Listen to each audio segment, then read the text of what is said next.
Shalom sahabat-sahabat yang terkasih, kita berjumpa lagi di Bijaksana Channel dalam renungan singkat yang berjudul Rahasia Kebahagiaan Rumah Tangga. Kali ini ayat firman Tuhan yang kita renungkan di dalam Efesus 5 ayat 22-23. Hai istri, tunduklah kepada suamimu seperti kepada Tuhan, karena suami adalah kepala istri, sama seperti Kristus adalah kepala jemaat. Dialah yang menyelamatkan tubuh.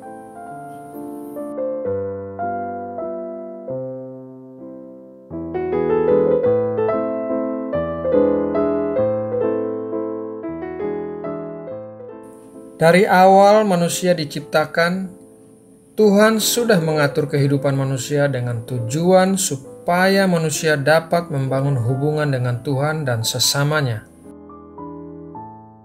Dalam hal ini, kita akan melihat tentang hubungan yang Tuhan sendiri rancangkan, yaitu hubungan pernikahan.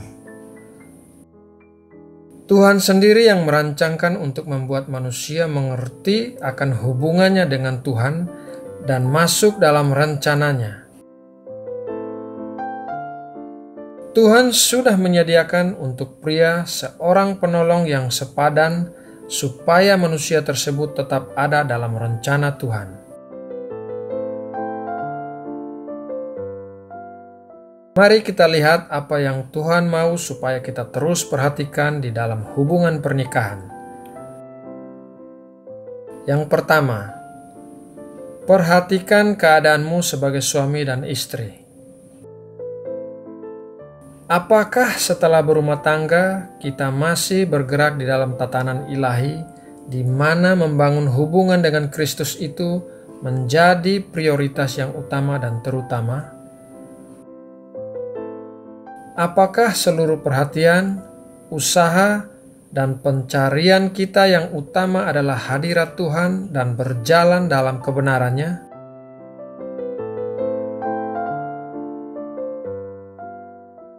Poin yang kedua, perhatikan keadaanmu. Adakah kasih dalam rumah tangga?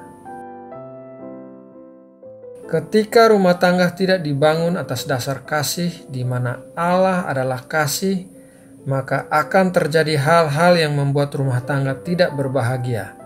Dan akibat-akibat lainnya adalah iblis menyusup dan mengambil keuntungan di dalamnya.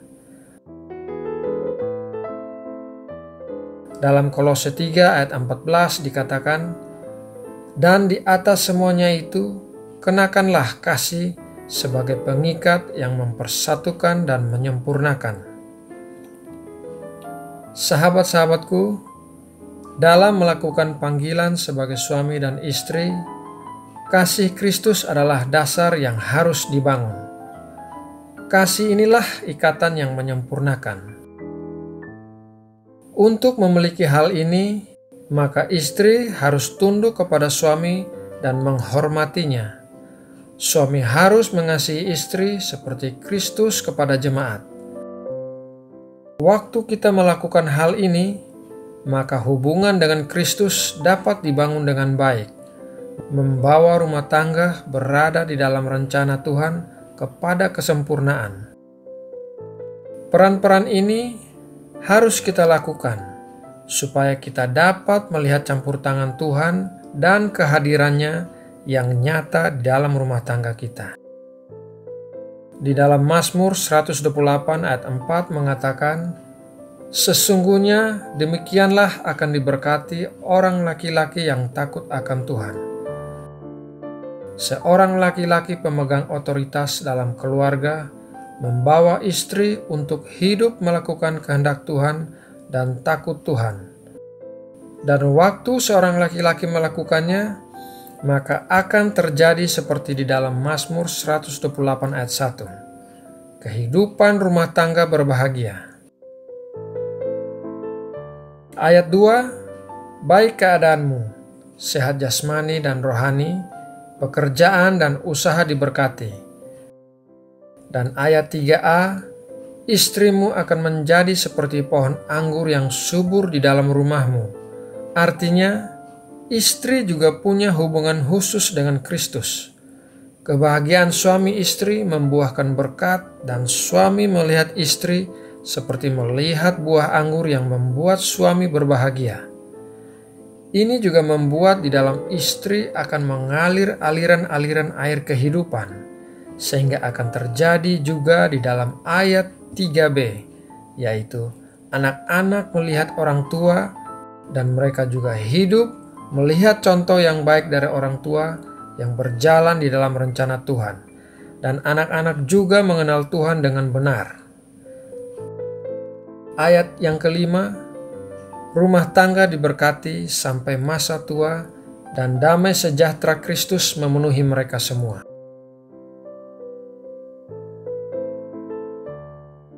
Akhir renungan ini di dalam Efesus 5 ayat 32 mengatakan, rahasia ini besar, tetapi yang aku maksudkan ialah hubungan Kristus dan jemaat.